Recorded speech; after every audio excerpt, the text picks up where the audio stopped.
Сегодня продолжаем читать татарские народные сказки. Были, говорят, два вруна, старались друг друга превзойти. Кто хлеще соврет? Один из них стал рассказывать.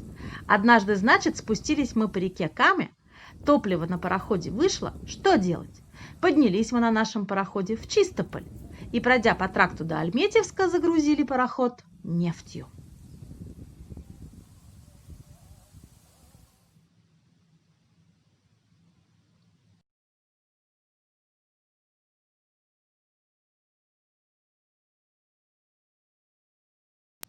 Снова спустились на Каму и лихо прокатились до Астрахани. Другой одобрительно поддакивал. Да, да, бывает. На то она и жизнь. У нас одна утка так разошлась, что проглотила корову соседа, Галяхмета, и от боли в животе на 2 метра подпрыгнула.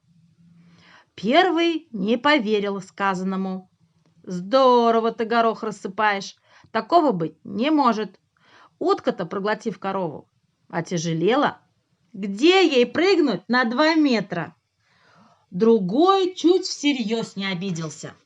Я поверил, что пароход без топлива прошел по дороге от Чистополя до Альметьевска, а ты в 2-метровый прыжок не хочешь верить.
На сегодня это все.